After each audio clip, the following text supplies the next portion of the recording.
এই যে এভাবে ধরে 2 হাত দিয়ে এভাবে এভাবে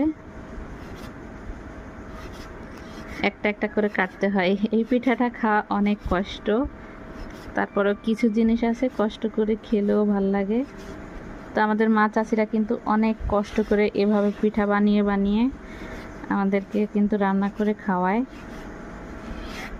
আমরা আসলে তাদের কষ্টটাকে মূল্য দেই না।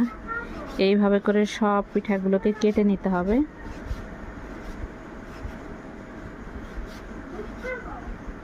এভাবে করে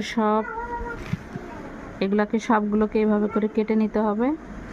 কাটার পরে দেখেন, এই যে এখন পর্যন্ত আমি এই কটা পিঠা কাটতে পেরেছি। আমি যদিও ভালো পারি না, আম্মু অনেকটা ভালো পারে। এই যে আঙুরগুলা হচ্ছে এইখানে। ওয়াও, এগুলা আবার রান্না করার পরে